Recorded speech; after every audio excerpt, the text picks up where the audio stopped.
Life is not fair. How many things have we lost? How many loved ones? But if you had a chance to defy death itself and bring your beloved back, would you face it to the end? This is a story about eternal hope. And with that, a warm welcome to our next showcase on SORBITA'S Indie Month. This is Eternal Hope, as the intro has just suggested, and Eternal Hope is developed by Double Hit Games. It is a story about a boy that follows a rather sad story. He loses a loved one in a tragic accident, and he's now lost in his own grief as he receives an offer he can't deny, a way to bring that one person back. But to do so, he must find fragments of her soul, which is spread around the world. And the game, as you can already see from the intro screen, is a 2D platformer, ultimately. It is a puzzle-based game. So we need to put our thinking cap on a little bit. We'll see how well that goes. But as with all of the showcases, we're going to have roughly 30 minutes of time where I will be showcasing, essentially, the game to you. The showcase generally is going to be blind, apart from some, obviously, tech tests, configurations, just to make sure everything works as intended as far as the recording is concerned. And in that 30 minutes, I will try to just give you a taste, a flavor of what the game is like.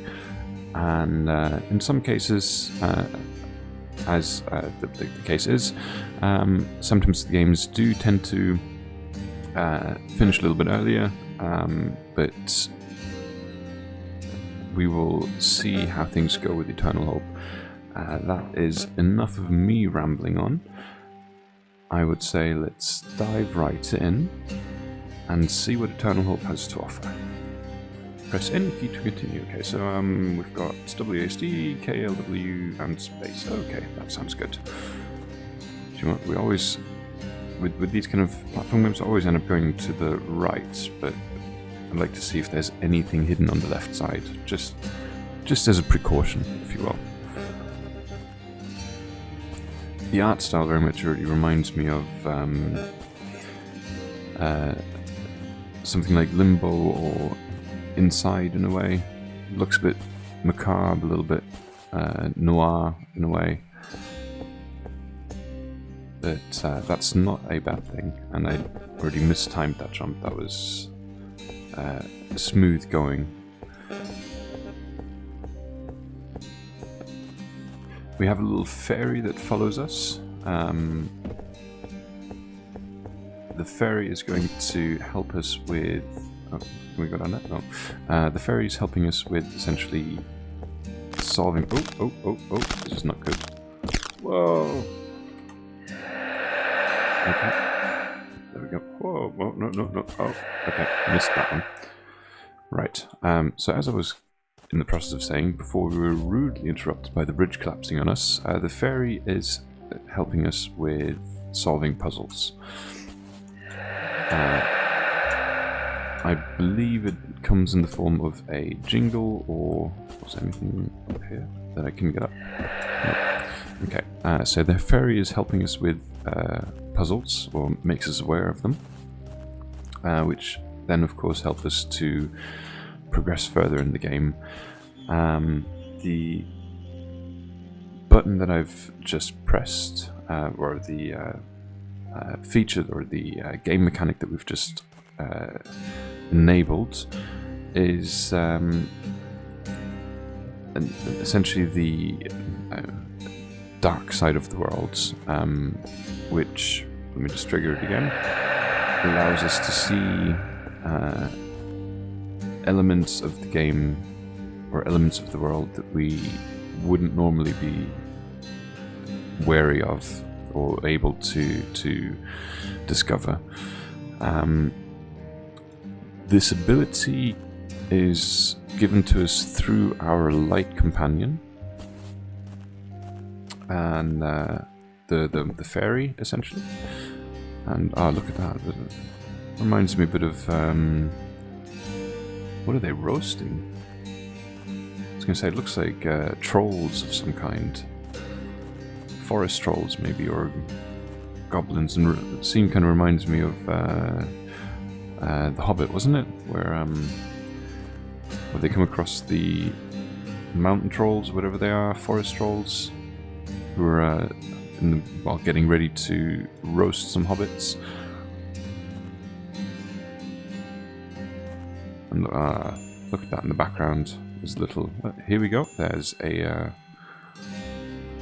jingle telling us that there's something to unlock. We'll do that in a second. It's just taking in the backdrop of a little, and I don't even know what to call them, little boy, little girl, hanging. Don't know if they've hung themselves or if they have just been hung out to air dry a little bit before being devoured by the friendly neighbours in the back. So let's see what we have to do. Right, guess we can jump on here. I would imagine those thorns would ultimately whack the hell out of us and kill us. Oh, and here's another jingle. We do need to wait for the power bar to increase again.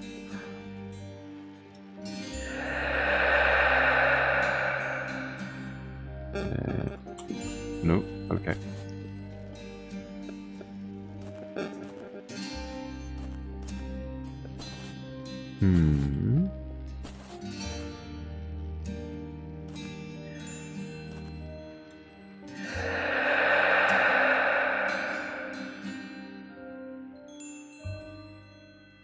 Okay. Just get to see about timing. It's coming down again.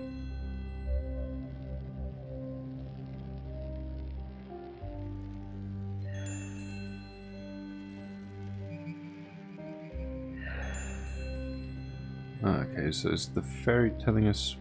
No, okay.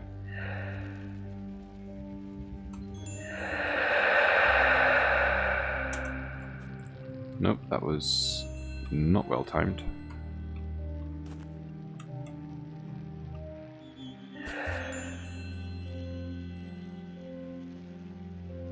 We'll get there. Just gotta see where the thing is. It's coming up now. Just want to make sure the power bar is... Nope, nope.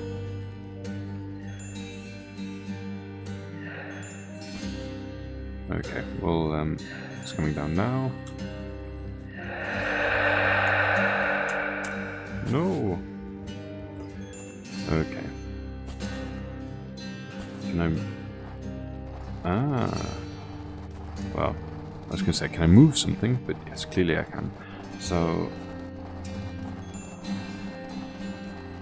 wonder if... oh yes, I believe it must be pushing this up then. Okay, so... let's see. There we go.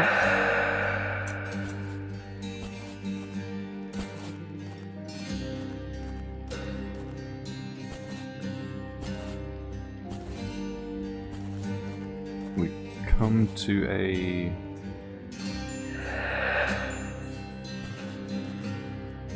so yeah, I guess with some of the puzzles you can already guess that there's a puzzle coming up with sort of certain obstacles. I just can't get over the backdrop. I find it looks really eerie and atmospheric, and it fits the mood of the game really quite well. I was going to say there must be something that we... Whoa! I'm not sure. Let's see what happens if he sees me. He kills me. Okay. Good to know.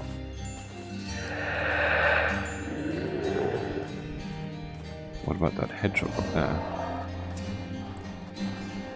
So obviously we don't want to get too close to that troll.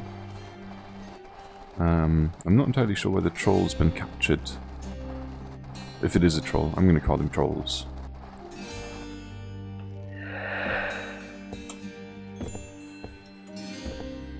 What about you, little man?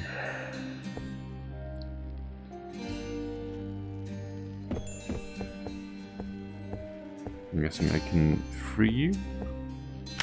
There we go.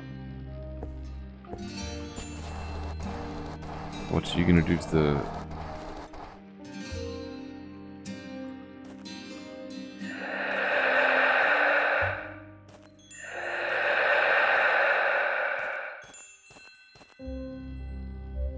Okay.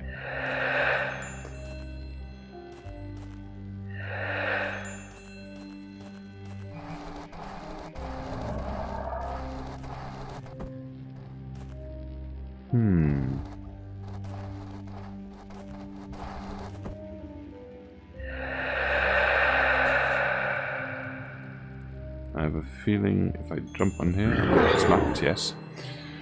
So there must be another way out to solve this. Let's drag this away first. I'm guessing the hedgehog has to do something. We wouldn't be freeing him for no reason, obviously.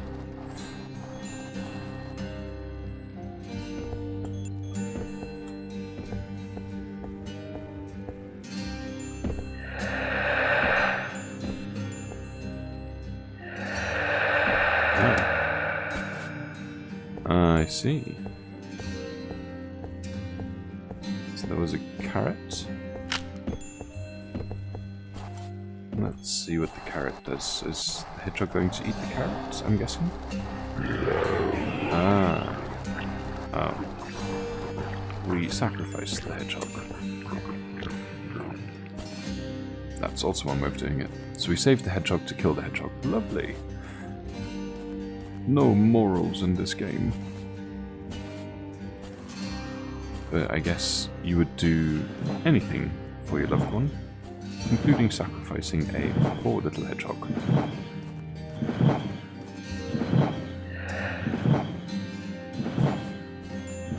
Oh, hold on. Ah, okay, so we can... I'm guessing... No, we can't go over the top.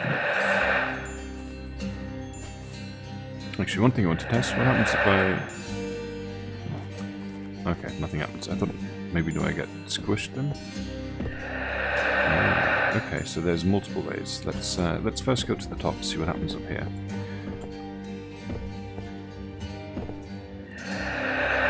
Okay, so I do need to go to the top to, guess, get that box up there.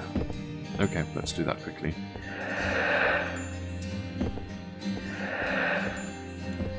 There we go. Hold on, you just jingled? Okay. And let's push this down. Okay, do I... let me guess. Weight? Yeah. That is weight-based. I'm guessing that's not going to be big enough for the box, so we'll slot the box on here. I have no idea what this is going to unlock.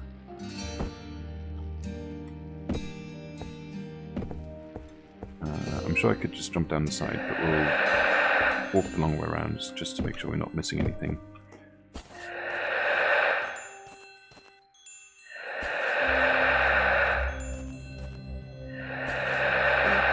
Okay, nope, that just means that if you, I'm guessing, get stuck on the other side, you can still get out again.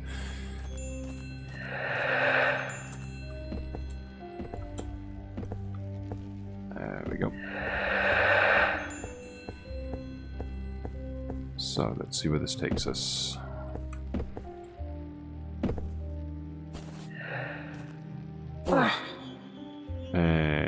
Okay, that was definitely not intentional, but we know what to do. We'll be quick about it.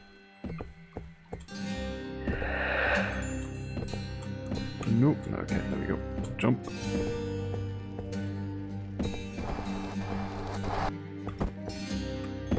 I have to admit, I also really quite like the character design of this little guy.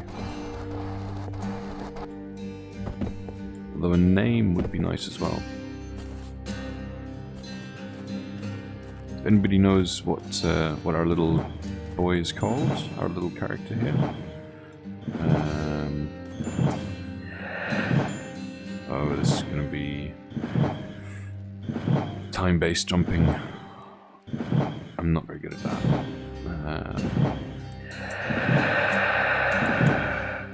Let's recharge our power quickly. And we'll unlock it just as the spikes are over the pillar there. I shouldn't have jumped, I should have just walked, damn it. But, okay.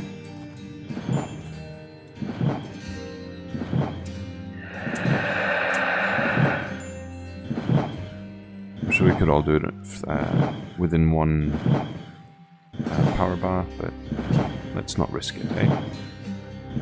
And there it is.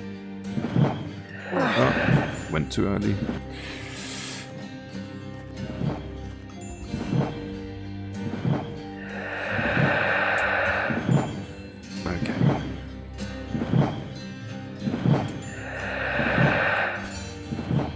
Done it. Thank God for that.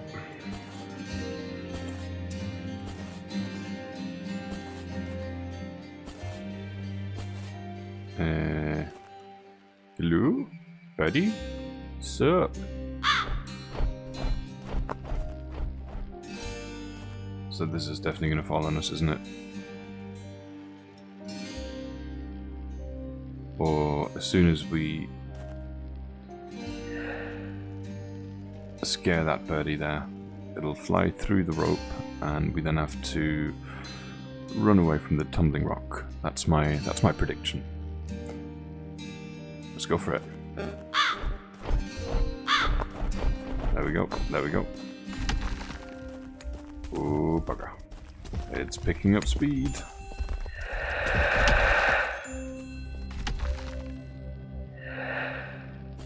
Well, fortunately somebody left a pile of whatever that is over there.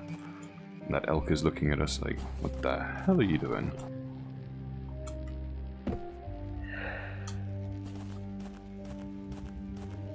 Pushed over totem pole. These vandals. Oh, hold on. What do we have here? And there we go. So that's one of the fragments that... or soul fragments, I guess, which we need to collect. And yes, that was Eternal Hope. Of course, it was a little bit less than, or quite a bit less than 30 minutes, but I do still hope that you enjoyed this this showcase. Just a little bit more information on the game itself while we still have some time to kill.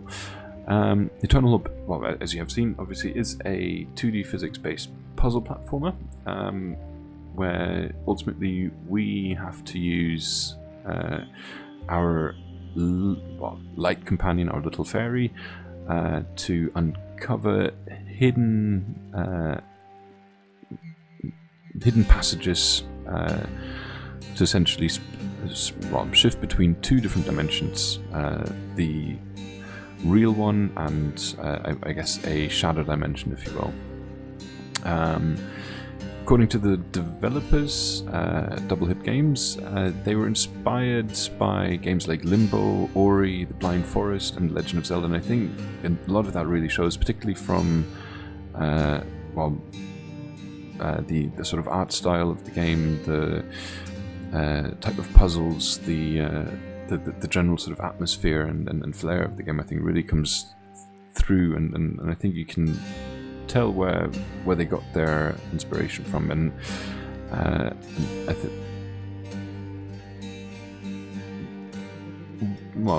I don't necessarily how much of that Legend of Zelda sort of played a role. To me, the sort of most remarkable element of Legend of Zelda would definitely be the fairy, which we can just kind of show again here. There you go.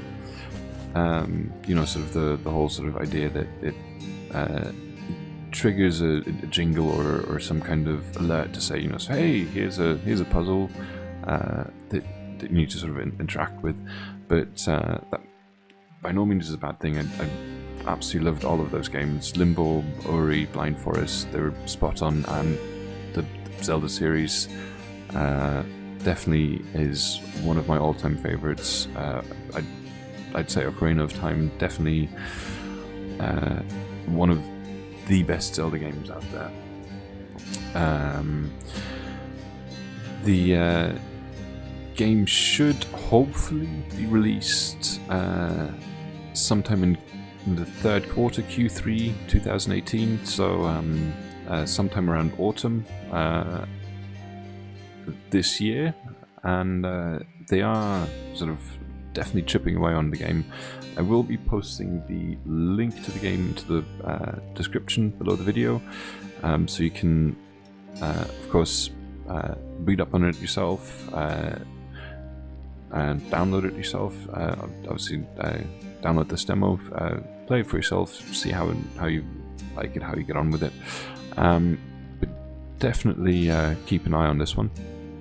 I think like Limbo and Inside and Ori and the Blind Forest, it you know, sort of, I think is really going to fit that genre and that style of gameplay. I think that well, if there's some sort of feedback to be given in terms of the gameplay, I think the power bar element could maybe be improved a little bit as far as sort of recharge time. It definitely felt a little bit slow, especially if you sort of mess up on one puzzle, or just still sort of getting used to the whole sort of gameplay and mechanics of it. The recharge of the power bar, or alternatively the speed at which the power bar decreases, I think needs some tweaking. Because obviously it just kind of breaks the whole atmosphere of the game, the whole sort of momentum that it uses as the player sort of enjoy as the sort of immersion into the game grows. But enough rambling from my side. I do hope you enjoyed this quick showcase. Do let me know in the comments what you think of Eternal Hope, and of course what you think of the indie showcase in general. Pop that into the comments. I read all the comments, I reply to all of the comments, and I would love to hear from you. And of course, if you want to make sure that you don't miss any other showcases for this month, or any other Let's Plays series that might be going on alongside the indie showcase or in the near future, make sure you hit that subscribe button. It really helps out a lot, and of course I'd love to see you become part of our community. With that said, I hope you enjoyed this game. This is Sorbitar, over and out.